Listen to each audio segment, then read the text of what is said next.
KSRTC മാനേജ്മെന്റിനെതിരെ പ്രതിഷേധത്തിന് CITU. Employment exchange വഴി ജോലിക്ക് കയറിയവരെ പിരിച്ചുവിട്ടെന്ന് ആരോപിച്ചാണ് പ്രതിഷേധം. 18 വർഷത്തോളം ജോലി ചെയ്ത 125 ഉദ്യോഗസ്ഥരെയാണ് പിരിച്ചുവിട്ടതെന്ന് CITU ആരോപിക്കുന്നു. തുഗ്ലക് പരിഷ്കാരങ്ങളാണ് KSRTCയിൽ നടക്കുന്നതെന്ന് ജീവനക്കാർ തിരിച്ചെടുത്തില്ലെങ്കിൽ അനിശ്ചിതകാല സമരത്തിലേക്ക് കടക്കുമെന്നും സംഘടന മുന്നറിയിപ്പ് നൽകിയാണ്. പ്രതികരണത്തിലേക്ക് ആദ്യം. ഏകപക്ഷീയമായി ഈ ബദലി അസിസ്റ്റന്റുമാരെ പിരിച്ചുവിട്ട നടപടിക്കെതിരെ KSRTC എംപ്ലോയീസ് അസോസിയേഷന്റെ നേതൃത്വത്തിൽ ഒക്ടോബർ 29 KSRTCയുടെ ആസ്ഥാന മന്ദിരമായ ട്രാൻസ്പോർട്ട് ഭവന് മുന്നിൽ പ്രതിഷേധ സമരം സംഘടിപ്പിക്കുകയാണ്. അതോടൊപ്പം തന്നെ മറ്റുള്ള എല്ലാ ജില്ലാ കേന്ദ്രങ്ങളിലും നൂറുകണക്കിന് തൊഴിലാളികളെ പങ്കെടുപ്പിച്ചുകൊണ്ടുള്ള പ്രതിഷേധ ധർണകളും സംഘടിപ്പിക്കുകയാണ്. ഏറ്റവും ക്രൂരമായ ഒരു പ്രവൃത്തിയാണ് KSRTC മാനേജ്മെന്റ് ഇപ്പോൾ സ്വീകരിച്ചിട്ടുള്ളത്. കാരണം 15-18 വർഷം പണിയെടുത്തവരാണ്. 2008 കാലഘട്ടത്തിൽ എംപ്ലോയ്മെന്റ് എക്സ്ചേഞ്ച് വഴിയാണ് ഇവർ KSRTCയിലേക്ക് വന്നിട്ടുള്ളത്. ഇപ്പോൾ അവരെ പിരിച്ചുവിടുമ്പോൾ അവർക്ക് ഭൂരിഭാഗം പേരും 50 വയസ്സിൽ കഴിഞ്ഞവരാണ്. വേറൊരു ജോലിക്കും പോകാൻ കഴിയാത്ത അവസ്ഥയാണ്. അതിനകത്ത് അസുഖബാധിതരുണ്ട്, ഭിന്നശേഷിക്കാരുണ്ട്. ഇവരെയൊക്കെയാണ് KSRTC മാനേജ്മെന്റ് ഇത്തരത്തിൽ പിരിച്ചുവിട്ടിരിക്കുന്നത്.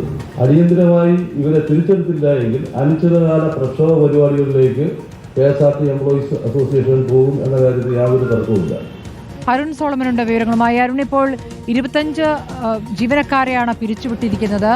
ഈ KSRTC ഇതിൽ നൽകുന്ന വിശദീകരണം എന്താണ്? ഇപ്പോൾ CITU സമരത്തിലേക്ക് കടക്കുകയാണോ?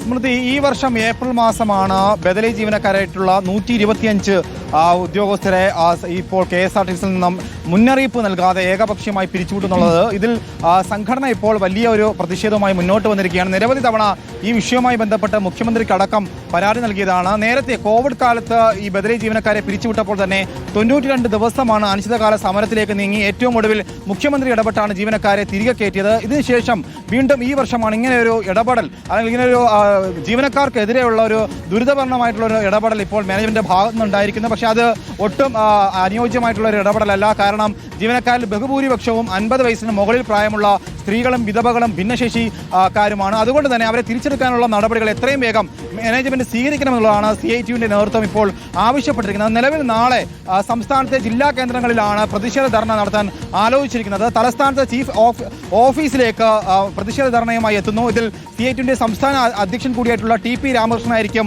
ഈ പ്രതിഷേധ ധർണ ഉദ്ഘാടനം ചെയ്ത് സംസാരിക്കുക. ഇതിൽ കൂടാതെ KSRTC തന്നെ സൂപ്പർ ക്ലാസ് സർവീസുകളിൽ ഏതൊരു കൂടിയാലോചനകളിലും ഇല്ലാതെ ആ സർവീസുകളെ വെട്ടിച്ചുരുക്കുന്ന ഒരു നടപടിയും KSRTC മാനേജ്മെന്റിന്റെ ഭാഗത്തു നിന്നുണ്ടായി. ഈ രണ്ട് കാര്യങ്ങളും മുൻനിർത്തിക്കൊണ്ടാണ് നിലവിൽ ഇപ്പോൾ KSRTCയുടെ CITU എംപ്ലോയീസ് അസോസിയേഷൻ ഇപ്പോൾ ഈ പ്രതിഷേധ സമരവുമായിട്ട് മുന്നോട്ട് വന്നിരിക്കുന്നത്. ഇതിൽ നടപടിയില്ലെങ്കിൽ വീണ്ടും ഒരു അനിശ്ചിതകാല സമരത്തിലേക്ക് നീങ്ങുമെന്നാണ് സ്മൃതി മുന്നറിയിപ്പ് നൽകിയിരിക്കുന്നത്. അരുൺ സോളമനാണ് വിവരങ്ങൾ നൽകിയത്.